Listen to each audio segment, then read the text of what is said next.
Welcome to Property Leaders, the podcast that speaks to leaders of the Irish property industry across estate agency, technology, surveyors, development and finance. We will delve into their careers and experience as to where we stand now, the impact COVID-19 will have on the market, what insights they might have as we once again start the process of reopening, and what for the commercial market as working from home becomes the new going to work. Good morning and welcome to Property Leaders. I'm Michael Byers.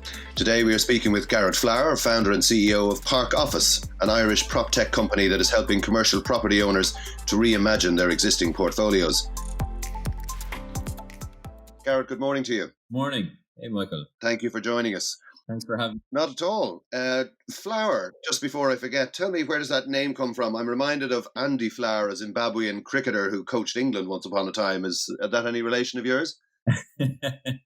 I don't think I got the sports gene quite like he has it, but a flower is you can trace flowers all across the Netherlands, Spain. You know, you have Flores, which would be well known, Fleur in the Dutch countries, and then you have flowers in the UK. And unusually, actually, I have no S, no bouquet at the end of my name. It's just flower, one singular flower. So there's not many of us around. But originated here in Longford, and actually, there's I haven't met another one bar my cousin. So, no, indeed, I haven't heard of it myself. Yeah, very interesting. Well, speaking of Longford, let's talk a little bit about COVID. How have you been handling lockdown? And weren't you living in the States when this all kicked off? I was in New York growing our investment options as we were scaling into the US. We are now again, thankfully. But I was over there trying to build up new connections in New York, and I'd been living there for just under a year when COVID decided to pop its ugly head. Look, when I was sitting there in the subway end of February, early March, watching reports, and I just thought, this is going to be pretty bad. So thankfully, I took the decision to move back to Ireland before it all kicked off over there. A lot of my friends actually ended up getting it over there, and it was really. I was lucky to get out just in time, I suppose. But yeah, New York was rocked pretty badly, and it's devastating, really, the amount of people who've suffered over there and across the world, really. Oh, it's outrageous. And you said you had friends who picked it up over there. How did they cope with it all? Yeah, so as you know, there's different levels. So some got over it fine, and some said it was horrific. And it I think it seems to affect people differently. So some of them seem to have lingering problems now, which is kind of scary. But some obviously got over it pretty quickly. So it's an unusual one. I heard someone talk about it recently, that it could be down to load factor. So how long you spend in the presence of someone who has it might affect how bad you get it. Yeah, like how many times they breathe on you, kind of thing. Yeah, interesting. But no, New York is starting to open up now. So the positive is that I see a lot of business starting to pick back up. And thankfully, you're seeing cases did drop there after it all, and it's starting to pick up communication now again, and we're picking up more business now across the US. So that's the positive, and hopefully we're over it, over the hump of it. Yeah, let's hope so. Actually, we first met after you opened your second crust bakery in South Great Georgia Street. That must have been, I don't know, 2012 or 13 or something. But that wasn't your first business venture. Didn't you have a look at lighting as a service way ahead of its time? Tell us about that. Yeah, I'm a man who enjoys the pain of starting new businesses. Yeah. I started a renewable energy company with my pal Devin Hughes back in 2011, 2012, and 2011, I think it was just early 2011, and we started to see, obviously, renewable energy was going to change the world, We had a strong belief that fossil fuels doesn't make sense. And for the short term, it may be cheaper, more cost effective, but it just doesn't make sense for the long run and for our planet.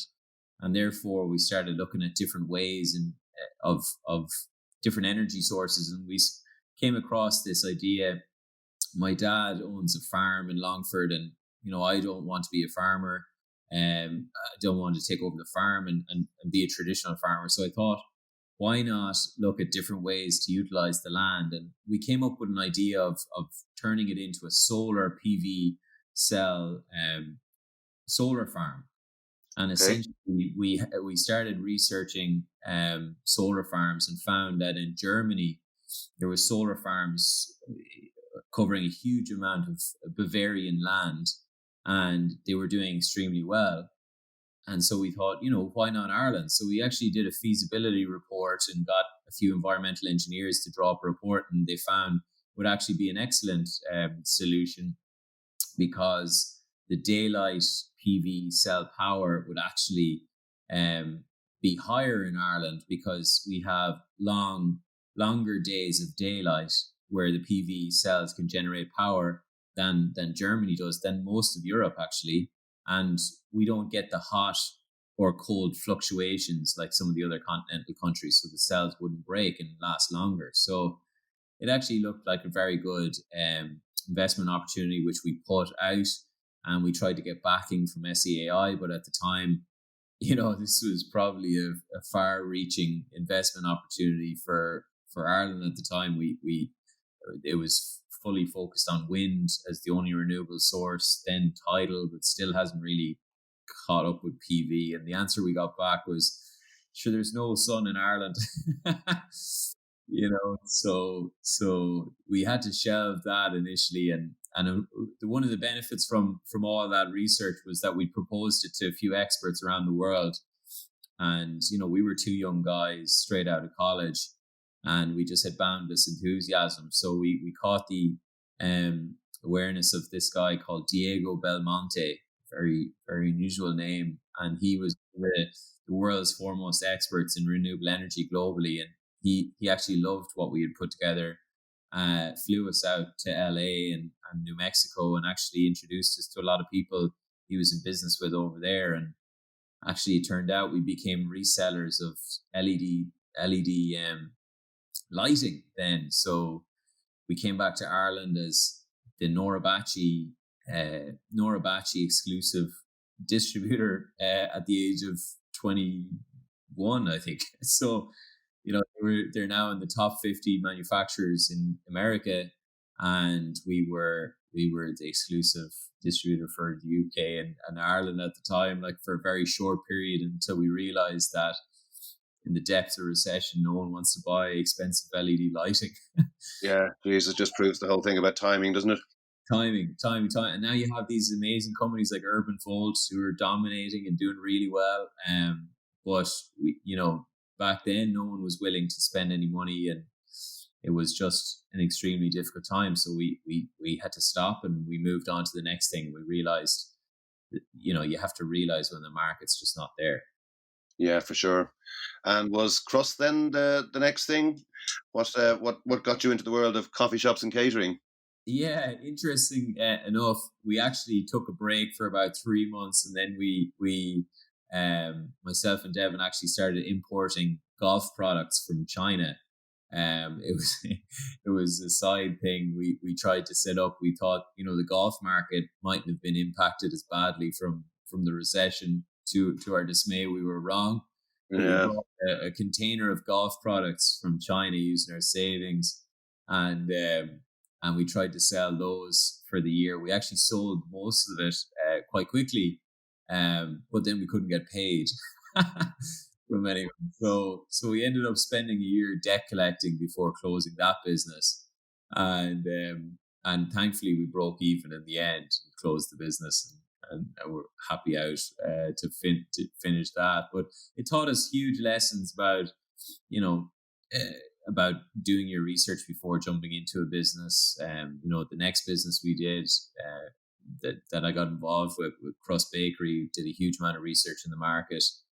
and customer testing, so we started working. Devin and myself went several ways. He went to work in a corporate Salesforce, I think it was, and I went then and just started working in Dublin Business School, the college I went to, and they had no entrepreneur society. Like even what is it, just under 10 years ago, and entrepreneurship wasn't as cool as it is today. There was no societies, no groups that, now there's literally an entrepreneur group every time I look on Facebook, there's a new group, and that's brilliant. But back then it wasn't a done thing. So I tried to set up an entrepreneur society while working there, and I sent out a mass email to all the students and only actually got one response.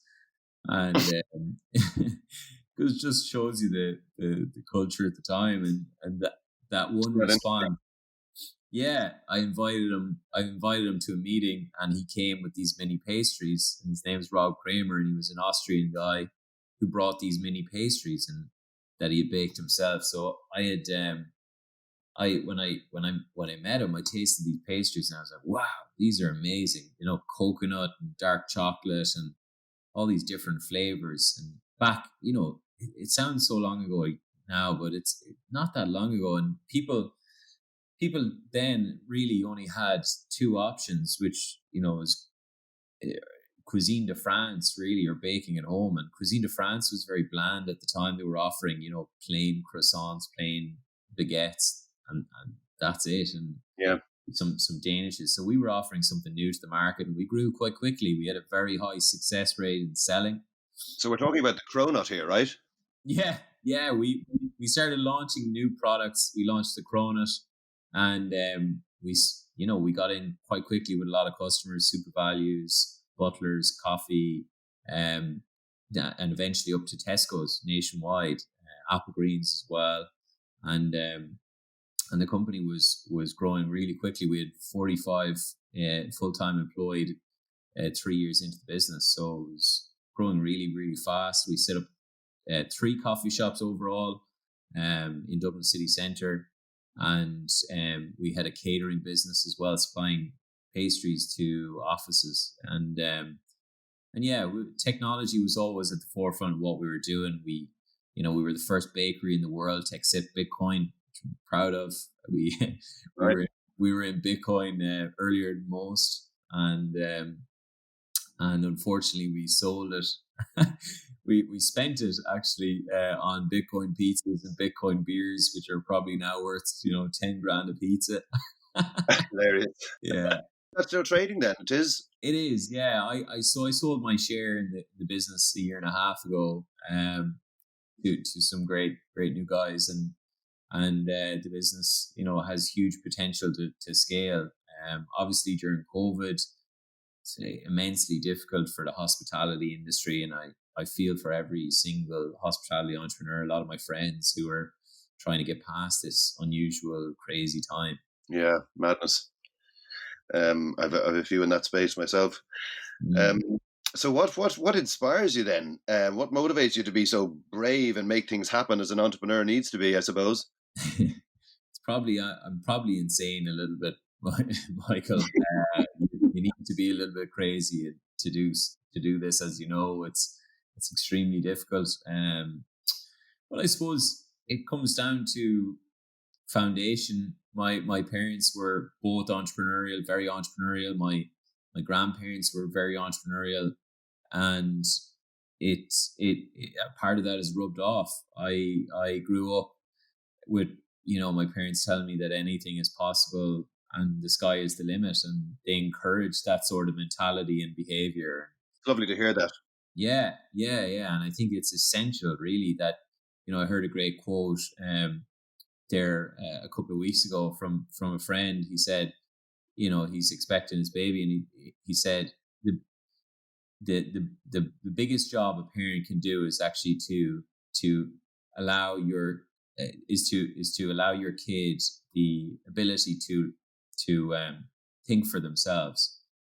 And I suppose thinking back from from when I was a kid, my parents let me debate with them different, political points, and from the age of 10, and they'd listen to me, and I think a lot of parents with their kids, they, kind of shut them down and don't let them, it's like they're kids, but when you're a kid and you're trying to explain your point, you have to really think about it. And I suppose, you grow up and you get confident in what you're doing and your own points. And I think that was one of the things that I was fortunate to have growing up, and it progressed into then wanting to create new things myself and being confident in my ability to do so.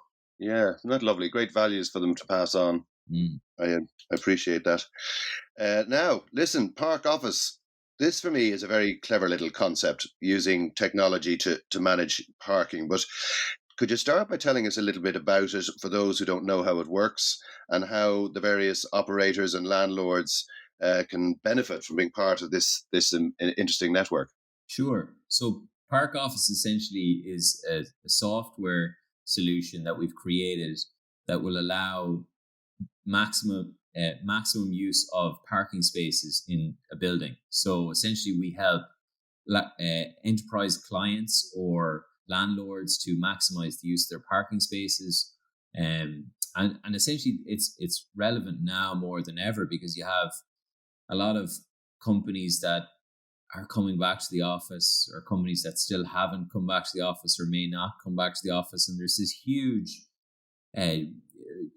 handover of space, or empty, you have empty lots, but then you have a high demand on one side and no demand on the other. So our solution essentially allows you to maximize the use of space as a client. So, getting as many people into the same amount of space as possible, but also we're able to allow you to share your spaces with other companies in the building. So you might have a company A who isn't coming back to the office until January, and company B who's coming back now, and people who are scared of public transport are actually looking to get to drive in now, and where they didn't need parking before, now they need parking. So it's up to a lot of building managers to actually manage their space more effectively to keep tenants safe, and also maximize the use of their space and not leave it idle on a daily basis.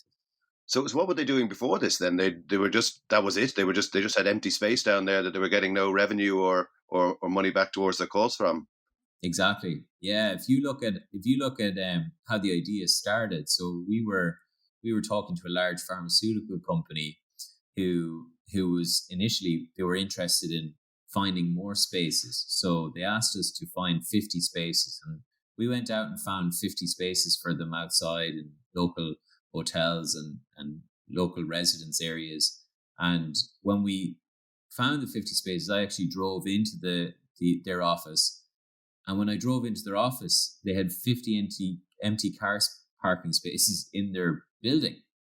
And I just asked them, I said, I'm probably shooting myself in the foot here, guys, but, you're signing this contract, and I don't understand why you're doing that when you have 50 empty parking spaces plus in your own car park already. What's the reason for that?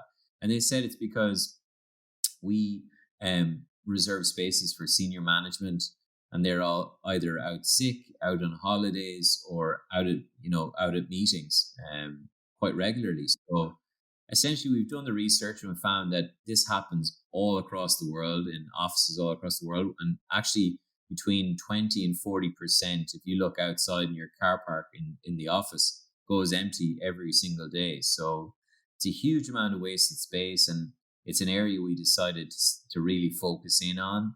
And we've created a number of award-winning smart solutions, and we're parking tens of thousands of people on a daily basis through the solution now across the world, from LA to New Zealand, which is really exciting for us as a team. We just had a team talk with our daily stand-up with the guys there, and one of the guys was up at 5 a.m. this morning talking to a client at one side of the world, and another guy has a call tonight at 11 p.m. with another side of the world. So it's just brilliant to see how this problem is a global problem, and how we're actually solving an actual problem, and we're not just a nice thing to have. We're solving a problem for our clients. And then there's obviously a little turn in it then as well. It's not just a case of, look, I have spaces, would you like it? Then deals have to be done then between the space owner and the wannabe parker. Yeah, so we deal with two different clients in that regard. We have direct to the client, which is essentially the large enterprise companies, where we will actually manage their parking for them through the solution and all the smart tools in it. Or we will actually work with the building itself, so the landlord or the property manager, and where we'll maximize the use of space for all tenants, and actually share the spaces between each tenant, and where the property manager or the landlord can make additional revenue and keep the tenants and make the tenants happier, and improve the experience for drivers. So yeah, there's a multiple there's multiple of different benefits to this solution. And give us a sense of who you're doing business with here in Ireland, even. Oh, so in Ireland, we have a number of the large tech companies, which most people know. In terms of the ones we're very happy with testimonials, I suppose CBRE would be a great one. Collier's property management company, even the Department of Business and Enterprise, which has been a brilliant customer, and we've very happy customer, and someone we're proud to do business with. Our own government. So it was brilliant to get that sort of support for an Irish company, and we're delighted with that. And another big name would be Hibernia REIT, large yes, I know in Dublin. So we're fortunate in that regard that we have such an abundance of great companies here in Ireland, and they're happy to support Irish companies. Yeah, isn't that lovely to hear? And are you doing business in Europe then as well? We are. We're currently in Spain, Italy, the Netherlands, and I suppose you can't call the UK Europe anymore, but the UK. We'll take it, right? And how do you go about winning the new business there? Have you teams in each of these jurisdictions, or? We actually focus on getting new business through a mix of inbound and outbound strategies. So we have different marketing campaigns which will focus on driving inbound leads. So people then go and Google parking management or parking issues, etc., and they'll find ParkOffice. Yeah. They could also find us through, we have 100 plus reviews of happy customers now on different sites, and they'll see it on that and come to us through that. And then outbound, so we focus on our specific clients that we feel will, or specific prospects we feel will have parking issues, and we will reach out and get in touch and see if there's a conversation to be had. And does it change much? I mean, we were talking earlier about the fact that you just came back from the States where you're living now. Are the opportunities or the pieces of work different over in the States because of scale? 100%. I mean, the scale in the US is hard to fathom when when you grow up in Longford, and it's a totally different ball game. And it's when you go over to that market, you have to think differently, and there's a different culture in terms of scale over there. Like you have to think bigger if you're going to get business over there. They I'll give you an example.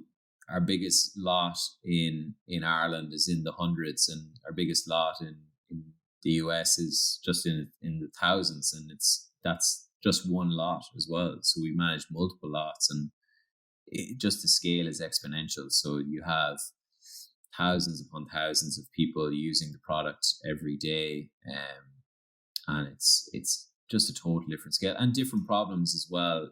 They have some parts of the US. I mean, every state is like a country if you think about it that way. Yeah.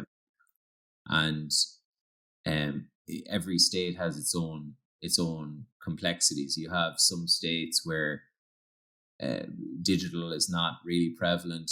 and then you have to then you see what their current parking policy is, and we create a digital policy to reflect that, and then improve it. So if you can think about it, like some states do valet parking, some states don't. Some states do barrier parking, some states don't.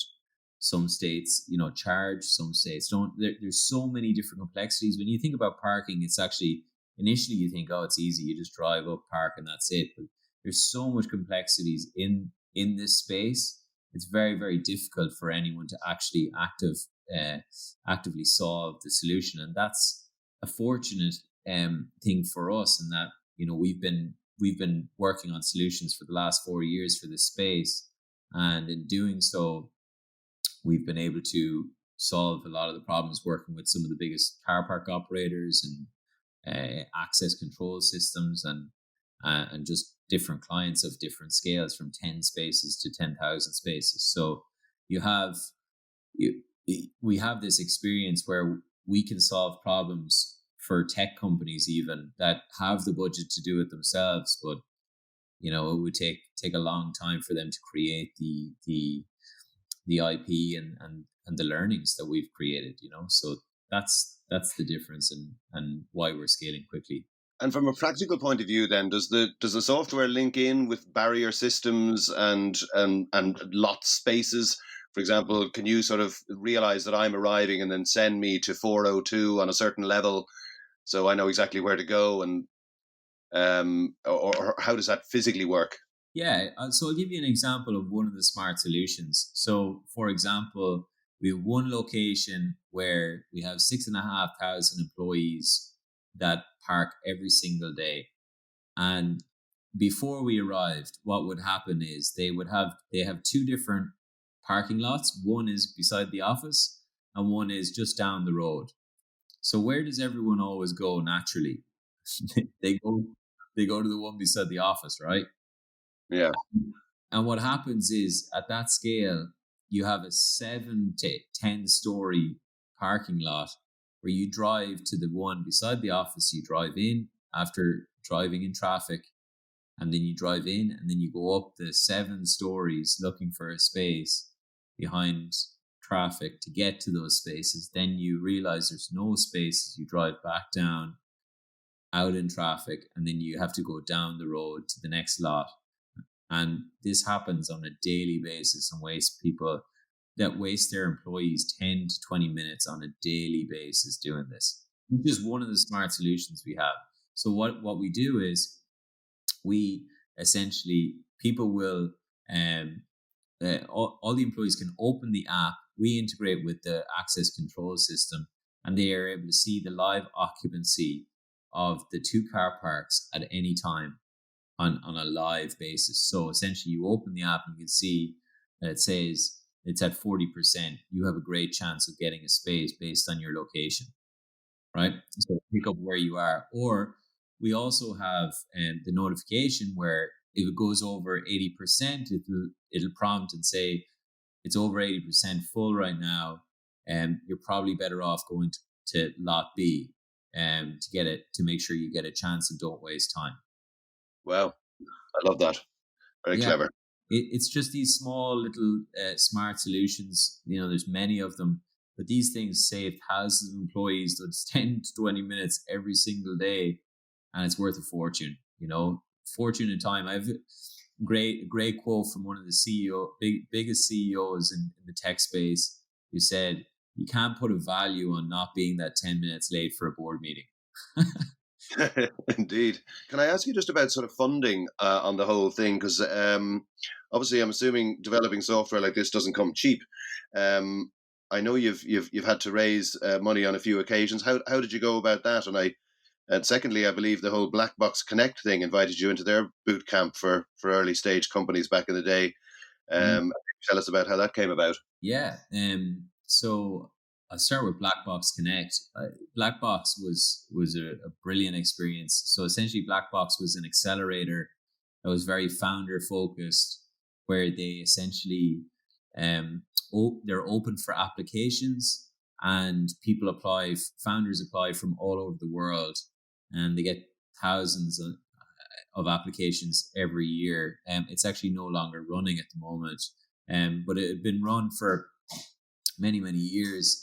And it was run by a guy called Fadi Bashara, who's really well respected in the tech space in Silicon Valley.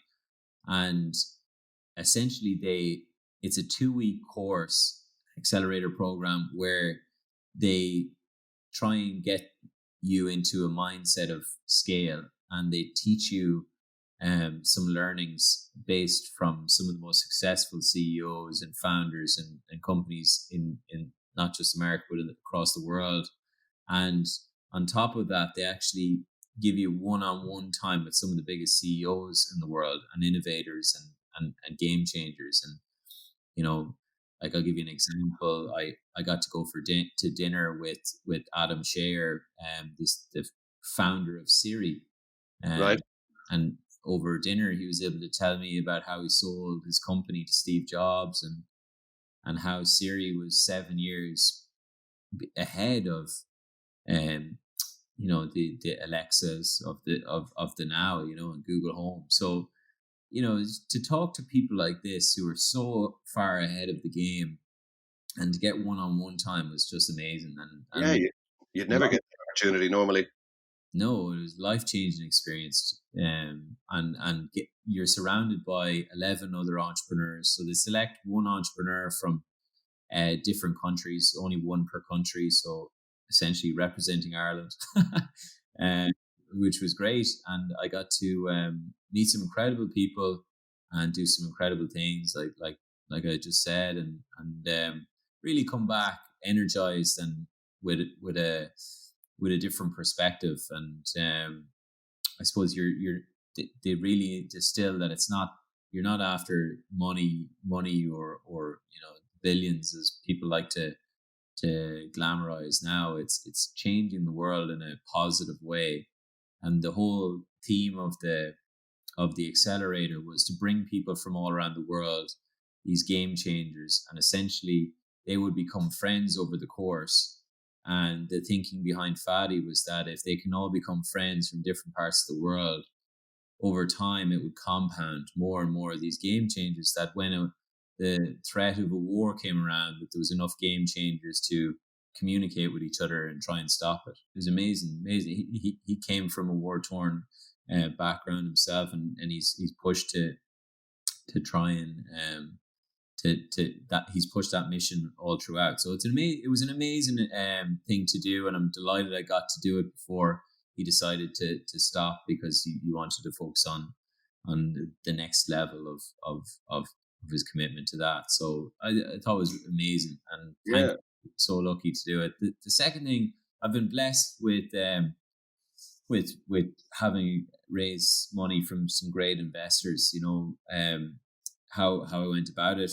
I obviously sold my last business, Crust, and was focusing on my new venture in the tech space. And initially, I reached out to anyone I knew who would be interested in investing. I got some friends who invested, and then some high net worths got interested. And then I had Power Squared Capital, run by Sean Melly, who backed us, and Enterprise Ireland backed us as well. So we raised an initial 500,000 pre-revenue, which was at the time, it was an incredible achievement, because we were pre-revenue and wasn't something that was done in Ireland at that time. Now it's the investment scene is a little bit bigger, but we raised 500,000 and we went about scaling this company. And over the last 3 years, we've raised just over 1.5 million euros to date. So nice. Thankful for some great high net worth entrepreneurs who've backed me and the team. And yeah, we're on a mission now to try and scale it into one of Ireland's most successful companies. Good for you. That's all very inspiring. And do you have the whole market to yourselves, or are there other competitors trying to eat your lunch? My approach on competitors is it's always good to have competition. I enjoy competition. I'm a competitive person, and it drives me faster. So, bring it on. I love it. We see this as an early market, so there isn't many competitors at the moment globally. Probably because it's a bit of a niche market. You don't just fall into it. It's not like marketing software. It's essentially parking management specifically for offices and buildings. So we had the experience, and we were able to draw from that to build something that's fairly unique. And essentially we have some competition springing up, but that's a good sign. You want to be able to see competition springing up, and right now we feel we're ahead of the pack, and our aim is to continue to do so. But we're definitely seeing competitors spruce up, and that just shows that this market is new, but it's enormous. Exactly. New competitors just means you're onto something, which is great. Now, prop tech in general, you're obviously interested in that space. We all know about the Internet of Things and how cool that all is. And we've seen how landlord portals are helping with engagement and getting things done more efficiently for renters. Can I ask you about other players in the prop tech industry that you've noticed or are following, or what can we expect in the years ahead in this space to help us with how we live and use tech? Yeah, it's a great question. Well, property technology or prop tech is growing extremely quickly. It's an area, and it's an area which I'm very excited about. I think if you're in any way curious about smart buildings or smart cities, prop tech just makes total sense. And as the next generation, if you think 2 years ago, 3 years ago, you were looking at your home and how Google and Amazon are trying to link in with Alexa and Google Home, and how everything is integrated in IoT. It surely makes sense that every building would be like that. And I think the commercial buildings now, you're seeing a huge emergence of new clever technology, from the keys in the door to the camera systems, the heating systems, the voice systems, the booking meetings, the now parking spaces management, all online, all digital, and all in the cloud. I mean, that's here to stay. It's just the future. It's a natural trend, and it's going to continue to grow. And like my fascination with it is we're obviously a part of it, and we feel we're a major part of it, in that you begin every commute and end every commute with parking. And when you go from building to building, you're essentially there's a touch point with ParkOffice. So it's an exciting time for us, and our aim is to integrate with some of the leading players globally in the prop tech scene. And we feel that in 10 years time there won't be probably a different app for every solution. There'll be one singular hub of all of the different solutions under one house. And Right. whether that house is in the building, or it's in the car, or still in the phone, who knows? My bet is it's going to be linked between the building and the car. Yeah. And I think that's why we're trying to keep our eye on the pulse. Yeah, interesting. And of course, you have a consumer-facing version of the brand as well, don't you? Park PNP. Is that strand of the business growing as well? And how is it moving around the world? Yeah, I suppose we jumped over Park PNP. Park PNP was the initial business idea I had after Crust, which was the Airbnb for parking.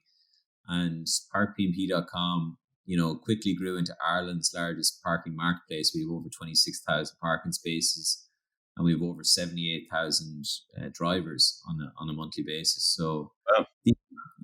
so it's growing. I think like every business, we took a hit in COVID. Nobody drove, so you can imagine a parking business essentially, doesn't exist without anyone in the car. So we got hit fairly heavily on that, However, we have noticed a week-on-week increase since about 4 weeks ago, and we expect that to continue to climb to about 70 to 80% of where it was by Christmas. So, look, nature happens, shit happens. You got to get over it. And Park P&P is a great concept. It grew quite quickly. The reason we focus on ParkOffice more is because we can scale it with less cost. A consumer business generally requires more capital to scale because it's Park P&P, for example, is a two-sided marketplace. So you need the listers, which are the parking space owners, and you need the renters, which are the drivers. And to connect those two is quite expensive. And essentially, ParkOffice, we have a much higher ticket size and a lower cost to acquire and a higher margin. So because we're a small team, we can only focus most of our resources on one, and ParkOffice is the clear winner. So Park P&P is lucky; it's in organic growth mode, and we have our team focusing on that, and it's growing. It was growing up until March, month on month. So lots of things, lots of potential in the future. We see digital payments for parking as a huge thing in the future, and I don't think that's going to go away. I think more and more through COVID, you've seen people don't want to use cash. That's a huge step forward to digital, and the fact that we have the biggest parking marketplace in the country paying digital, that's only going to go one way, I think. Yeah, I mean, I'm a parking tag user. It still amazes me the amount of people who shuffle around looking for change in their pockets and walk over to machines to get a little ticket, to walk back to the car, to stick it on their window, to go for a meeting, to then get clamped and wonder why. Yeah, it doesn't make any sense. And I think you're just going to see more and more new innovation in that space. Like we have a good idea, which I'll share with you at the moment, and it's essentially to link up the payment of parking to the retailer.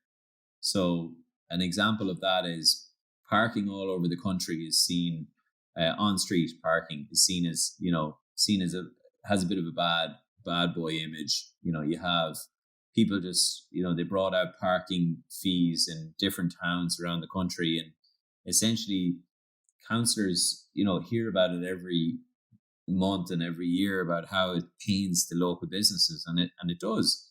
And I'll give you an example. In Longford, I was talking to a local business person, and they said that they'd be happy to pay for the parking for their employees, and because it was such a turn off for people to go into the town, so they weren't actually getting as many customers.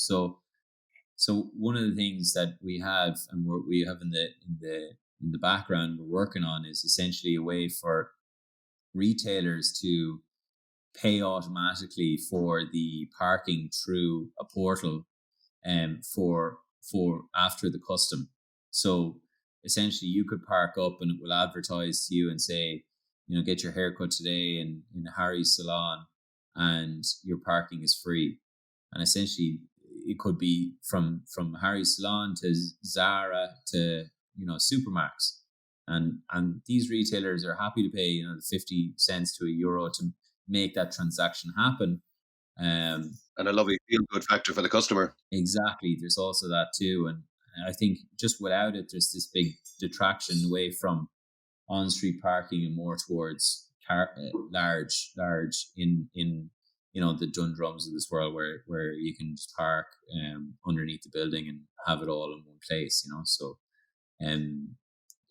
very interesting space. Isn't it just? So going forward then, I mean, COVID, obviously you touched on it there in relation to Park P&P, but it's obviously had an impact on ParkOffice as well, just in terms of the actual volume.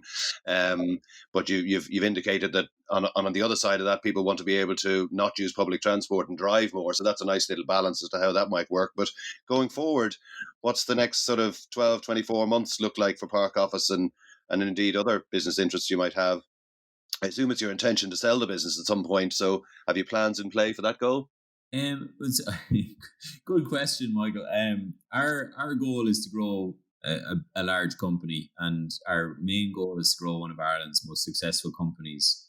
And I think that when you do that, good things happen. Yeah, I agree. And I think when ParkOffice is luckily, actually, we didn't lose one single customer during COVID, and essentially because we were able to, although no one was driving, we were able to talk to our clients and ask them what's next. And what's next is a mixture of rotation and other things which we were able to implement into our solution to help with. And actually, it's resulted now in the last couple of weeks of an increased demand on February's numbers. So yeah, really exciting times for ParkOffice into the future. And I think for us, we're definitely focused on that. I think too many people are preoccupied with growing and selling a company quickly, and just in my opinion, it's never seemed to work out to think in the short term and to think of the quick buck. It just doesn't make sense. No. Never works for us. Build it and they will come. Yeah. Well, look, in closing, I'd like to leave the last word to you. Is there anything else you'd like to share? I suppose, I think right now the most important message is to be positive. Ireland is in an extremely good place in terms of we have educational foundations. There's a lot of smart people in this country, and we bounced back very quickly from the last recession in terms of better than most countries. It took a few years, but we bounced back strong. And I think that we've taken the learnings from that recession, and I think it's going to show during this one. And I think, just keep the head up and keep going for it. And I think if anyone's thinking about starting a business, now is a great time. It's a great time to start when things are like this, because there's more opportunities that will come up. So a lot of people have been in touch with me about starting a new business, and I think what we'll see now is a huge wave of new business ideas, new solutions coming to the fore. So I'm very excited. I think people should look at the positive. And I know it's hard to do, but that would be my message. Hear, hear, hear, hear. Garret, you're an inspiration. Thanks for being our guest on Property Leaders today. Stay well and continued success to you. Cheers for having me. Much appreciated. You're more than welcome. All the best.